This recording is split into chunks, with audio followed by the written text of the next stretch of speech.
ఇచ్చి రైతును రాజును చేసిన చరిత్ర కాంగ్రెస్ ప్రభుత్వాలది. హరిత విప్లవం నుండి ఉచిత విద్యుత్తు వరకు, రుణమాఫీ నుండి రైతు భరోసా వరకు రైతుల కోసం మనం రూపొందించిన సంక్షేమ పథకాలు ఎప్పటికప్పుడు కొత్త చరిత్రను సృష్టిస్తున్నాయి.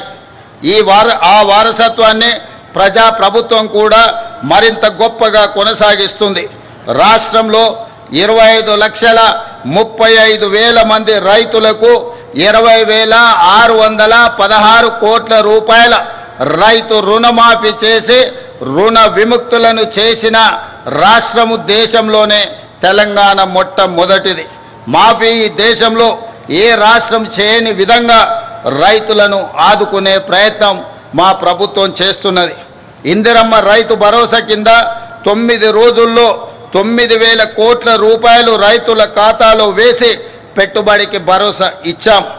ఆర్థిక పరిస్థితి సహకరించకపోయినా రైతుల సంక్షేమ విషయంలో రాజీ పడలేదు. కేవలం ఏడాది కాలంలో 1,04,000 కోట్ల రూపాయల రైతు ప్రయోజనాలపై ఖర్చు చేసిన ప్రభుత్వం ఈ దేశంలో మరొకటి లేదు.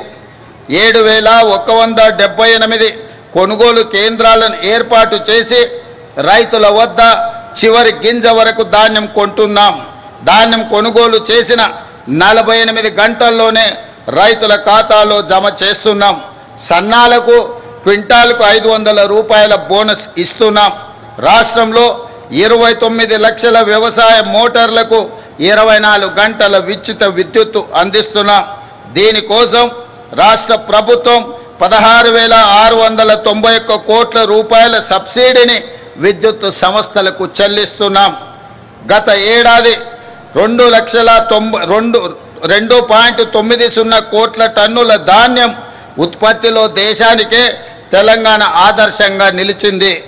ఈ ఏడాది 2,80,00,000 మెట్రిక్ టన్నుల ధాన్యం ఉత్పత్తిలోనే దేశం అగ్రస్థానంలో నిలిచింది. అదేవిధంగా మిత్రులారా, ప్రజాప్రభుత్వం తొలి 20 నెలల్లోనే ఎలాంటి వివాదాలకు ఆస్కారం లేకుండా సుమారు 60,000 ప్రభుత్వ ఉద్యోగాల భర్తీ చేశాం. పోటీ పరీక్షల నిర్వహణలో అత్యంత పారదర్శకతతో వేగంగా ఫలితాలు వెల్లడించి నియామక పత్రాలు అందించాం. ఈ దేశ పరిపాలన వ్యవస్థలో తెలంగాణ భాగస్వామ్యం ఉండాలి. అందుకే అఖిల భారత సర్వీసులకు వెళ్ళాలని కోరుకునే తెలంగాణ బిడ్డల కోసం ప్రభుత్వం అండగా నిలుస్తుంది. రాజీవ్ గాంధీ సివిల్స్ అభయ హస్తం ద్వారా ₹1,00,000 ఆర్థిక సహాయాన్ని ఈ నిరుద్యోగ యువకులకు అందిస్తున్నాం. సివిల్స్ మెయిన్స్కి ఎంపికైన 180 మందికి తెలంగాణ అభ్యర్థులకు ఆగస్టు 11న ఈ ఆర్థిక సహాయాన్ని అందించాం. మెయిన్స్కి ఎంపికైన వారికే కాక ఇంటర్వ్యూకి ఎంపికైన అభ్యర్థులకు ₹1,00,000 సహాయాన్ని అందిస్తున్నాం. ఢిల్లీలో వసతి ఏర్పాటు చేస్తున్నాం.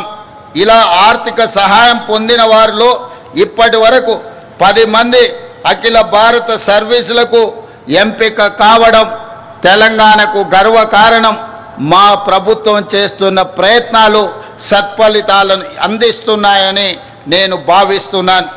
అదేవిధంగా మిత్రులారా, భూ పోరాటాల చరిత్రనే తెలంగాణ చరిత్ర. గత ప్రభుత్వం తెచ్చిన ధరణి కారణంగా తెలంగాణ రెవెన్యూ వ్యవస్థ మొత్తం అస్తావ్యస్తమైపోయింది. తమ దోపిడీకి అడ్డుగా ఉన్నారనే రెవెన్యూ ఉద్యోగులను, సిబ్బందిని దొంగలుగా, దోపిడీదారులుగా చిత్రీకరించి గత పాలకులు ముద్ర వేశారు. ప్రజా ప్రభుత్వం వచ్చాక ఆ పరిస్థితిని చక్కదిద్ది రెవెన్యూ ఉద్యోగులకు ఆత్మగౌరవాన్ని ఇచ్చి ప్రజలకు సమర్థవంతంగా సేవలు అందించే దిశగా వారిని ప్రోత్సహిస్తున్నాం.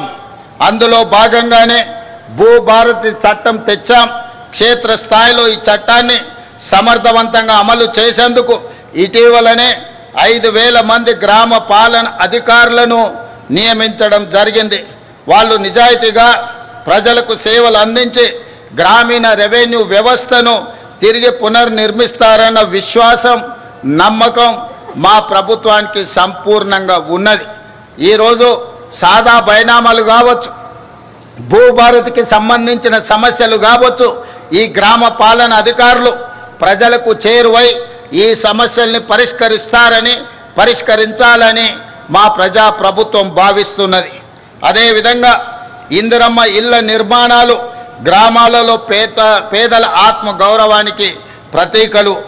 కొత్తగూడెం జిల్లా అశ్వరావుపేట నియోజకవర్గంలోని బెండాలపాడు గ్రామంలో ఇందిరమ్మ ఇండ్ల గృహ ప్రవేశ మహోత్సవంలో పాల్గొన్నప్పుడు ఆ పేదల కళ్ళల్లో చూసిన ఆనందం నాకెనలేని సంతృప్తిని, సంతోషాన్ని అందించింది.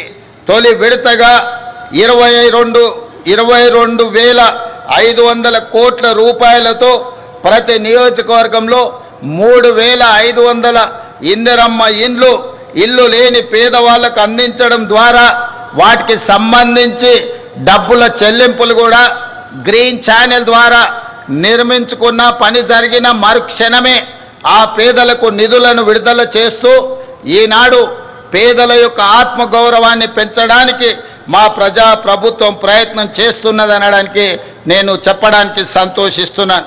అదేవిధంగా మిత్రులారా,